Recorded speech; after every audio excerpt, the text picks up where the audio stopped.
কি হইছে কেন? এই তুমি এখানে কি করতেছো? আর তোমার জুতা কই? জুতা কই সেটাই তো আমার কথা, জুতা কই আমার? আমি খালি পায়ে কেন হাঁটবো? আমার জুতা চুরি হয়ে গেছে। জুতা কে চুরি করছে? এই শালিরা আমার জুতা চুরি করছে। খবরদার মগরে চোর কইবেন না। এই চোর বলবো না কি বলবো? তোমরা তো জুতা চুরি করছো। এই তোরা চুরি করছিস জুতা? তো কি করবো, গেটে মুগরে একসে ঠকাইছে। ঠকাইছো? ঠকাইছি মানে 50,000 টাকা আদায় করছে, তুমি জানো?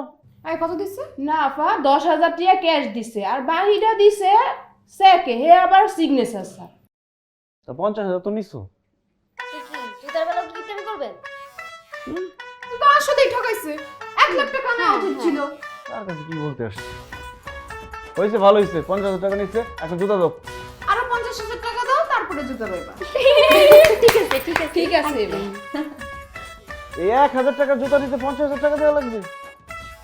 ঠিক আছে, আমার জুতা লাগবে না, আমি খালি পায়ে থাকবো। তুমি খালি পায়ে বিয়ে করবা? হ্যাঁ, খালি পায়ে বিয়ে করবো, খালি পায়ে বিয়ে বাড়িতে হাঁটাহাঁটি করবো, মানুষজন দেখবে যে তোমার হবু জামাই খালি পায়ে হাঁটাহাঁটি করতেছে, খুব ভালো লাগবে, বাণিজ্য থাকবে। ঠিক আছে, আমি যাইতেছি, আমি খালি পায়ে হাঁটবো, দেখি বাণিজ্য গেলে যাক তোমারই, আমার কি। ঠিক আছে, যাও যাও যাও। জুতাটা দিয়া। টাকা নিবো না। আরে টাকা দিছে না 50,000? দেখবি বলে। যা। দিতে আমি বললাম তোদের সামনে। আমার দেখা যাবে না।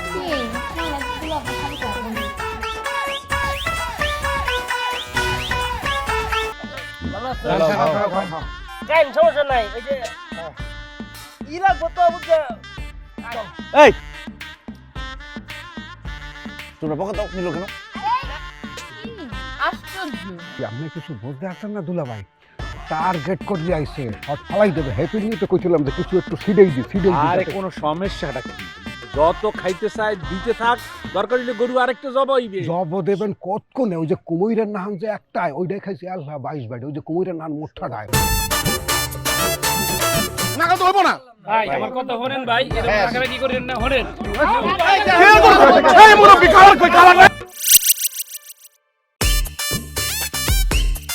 আমার বিয়ার অনুষ্ঠান লাগবে না, আমার বউ লাগবে, বউ নিয়ে আমি গেলাম। কেমনটা লাগে? আল্লাহ জানে বাড়িতে কি অবস্থা। মামার মাথায় তো এত জোরে একটা বাড়ি দিয়েছো। আল্লাহ জানে মামা ঠিক আছে না না আছে। তোমার মামা যে বাড়ি খাইছে, আমি শিওর এতক্ষণে মার্ডার হয়ে গেছে, আর যদি বাইচা থাকে তার স্মৃতিশক্তি জীবনে কোনোদিন ফিরে আসবে না। কি করুম? অলক্ষণে কথা কইও না। মামা ঠিক হয়ে যাবো না, আমরা কি অবস্থা হইব? আমরা কি সারা রাত জঙ্গলের মধ্যে থাকুম? জঙ্গলে থাকবো কেন? বিয়ে করতে চাইছি, বিয়ে হয়ে গেছে, আমার আর টেনশন নেই, আমার এত খাওয়া দাওয়া আত্মীয় স্বজন দরকার নেই, আমি বউ পাইছি, আমার আর কিছু লাগবে না।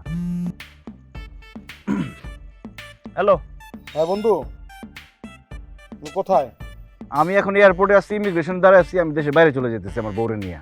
ইমিগ্রেশন থেকে আসতে করে বাইরে একটা অটো চার্জার পাইবা, এই অটো চার্জার দিয়ে সোজা তুমি মনে করো ভাবির বাসার সামনে আসো। মোটামুটি সব আউট অফ মানে ইন কন্ট্রোল। ও, সব ঠিকঠাক ম্যানেজ হয়ে গেছে? আচ্ছা ঠিক আছে, আসতেছি। ঝামেলা শেষ, সব ম্যানেজ হয়ে গেছে। চলো, সত্যি মানে পুলিশ পর্যন্ত চলে আসছে।